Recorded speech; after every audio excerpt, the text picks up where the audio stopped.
Bonjour, vous êtes en compagnie de Annie Boudreau, formatrice, conférencière et fondatrice de Toi, c'est tout. Je suis en compagnie aujourd'hui de Louise Arcan. Bonjour Louise. Bonjour Annie. Louise, elle a son domaine Espace Vie Emploi. Parle-nous un peu de qu'est-ce que tu fais. Oui, bien en fait, moi je suis coach et conseillère en développement professionnel. Donc moi, ma mission dans la vie, c'est ma passion, c'est d'accompagner les gens à avoir une vie professionnelle plus riche de sens. Donc, peu importe que ce soit des travailleurs autonomes, des gens en transition de carrière, que ce soit des gens déjà en emploi, ça peut être aussi des gestionnaires. Donc, moi, c'est ça ma mission. Tu les apportes jusqu'à là. Oui. Quand on parle de passion, parce qu'on en parle beaucoup, moi, de passion, les gens ont de la difficulté à rêver, difficulté à savoir qu'est-ce qu'ils ont, qu'est-ce qu'ils font.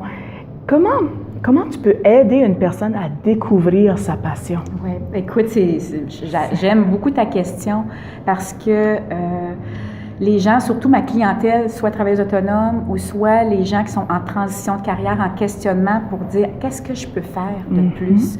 Il me semble que j'ai des compétences, mais je peux développer encore plus. Ou comment trouver ma passion? Donc ça, c'est une question qui revient souvent. Donc, ce que je propose, quand on ne connaît pas, quand on ne sait pas quelle est notre passion, c'est de se poser la question de quoi on aime parler. Oui.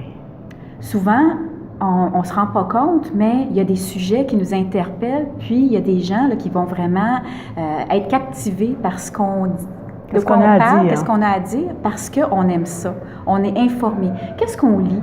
Qu'est-ce qui nous attire précisément dans nos lectures?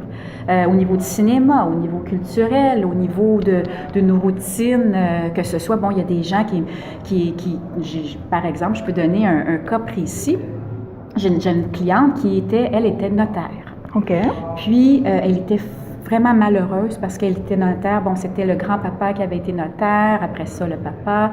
Père en fils en fille. Exactement, ça allait de soi que dans la famille, bon, ça prenait une notaire, puis c'est tombé sur elle. Sur elle. C'était le numéro gagnant. Oui, exactement.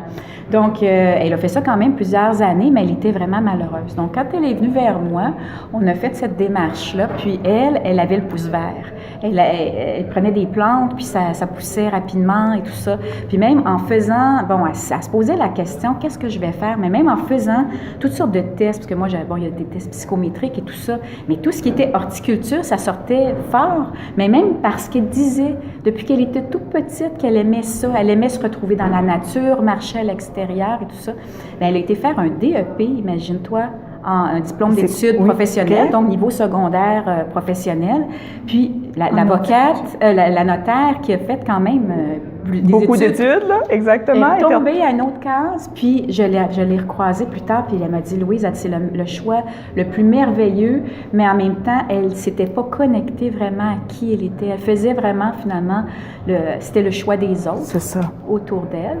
Mais elle ne s'était pas vraiment connectée à elle pour dire c'est quoi ma passion. Puis en fait, quand elle m'a approchée, elle ne reconnaissait même pas cette passion-là.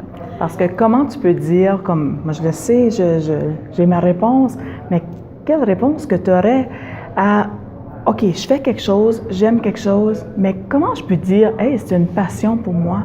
Comment je peux détecter que je vis une passion présentement? Ouais, comment tu le vivrais? En fait, quand on a une passion, souvent, c'est qu'on s'investit dans ça d'une façon naturelle. On ne voit pas le temps passer.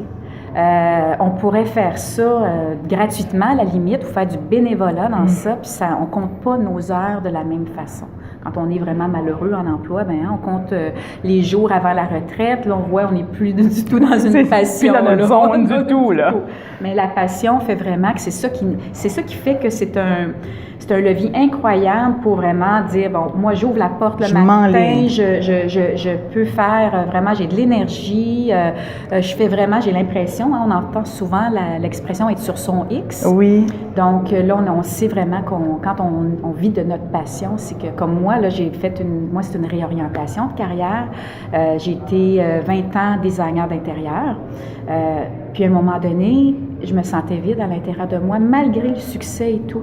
J'étais plus connectée du tout à une passion. Mais ce qui me passionnait, c'était d'accompagner, parce que j'avais des entreprises, accompagner les jeunes entrepreneurs à développer leur entreprise. Ils venaient me voir, puis ils me posaient des questions. Puis là, je me suis questionnée, j'ai dit, hey, mais finalement, est-ce que c'est ça que j'aime plus faire que de dessiner des meubles? Puis la réponse allait de soi, parce que dessiner des meubles, ça me demandait, il fallait que je connecte avec mes clients, ça me demandait plus d'énergie, tout ça. Je me voyais un peu plus démotivée aussi. Puis tout à coup, quand il y avait vraiment des jeunes, je m'investissais, j'avais le goût, je faisais des recherches pour eux et tout ça. Tu le faisais avec passion. Sans être rémunérée. Donc, c'est ça. Donc, c'est là que quand tu vois vraiment que tu te dis, bien moi, là, je peux faire ça gratuitement, je ne vois pas le temps passer, ça m'allume vraiment. Là, on est dans une passion. Puis quand on ne sait pas comment la découvrir, cette passion-là, parce qu'on se dit, bien, je ne sais pas, c'est vraiment de voir qu'est-ce qu'on fait, de quoi, souvent je dis à mes clients, de quoi tu aimes parler, pourquoi les gens viennent vers toi puis qui te questionnent en tant qu'experte de quelque chose que toi, tu te dis peut-être... Tu n'as pas d'idée encore, pas d'idée, mais les gens viennent souvent vers toi pour ça. Est-ce que c'est parce que tu as une bonne écoute? Est-ce que c'est parce que tu as un savoir-faire dans un domaine X? Puis quelquefois, on ne se rend pas compte, mais c'est parce qu'on a une certaine passion puis les gens la reconnaissent. Mais nous, on ne l'a pas toujours reconnu. Donc, voilà. C'est une belle manière de résumer. Merci beaucoup, Louise. Merci à toi, Annie. Puis, si on veut avoir d'autres idées, d'autres trucs, comment découvrir nos passions, vous pouvez inscrire votre nom sur l'adresse courriel juste en dessous ici, votre adresse courriel en dessous, et on vous fait parvenir d'autres entrevues, super entrevues sur vos passions, comme qu'on vient de vivre présentement. Je vous dis à bientôt. Au revoir. Merci. Merci à toi. Au revoir.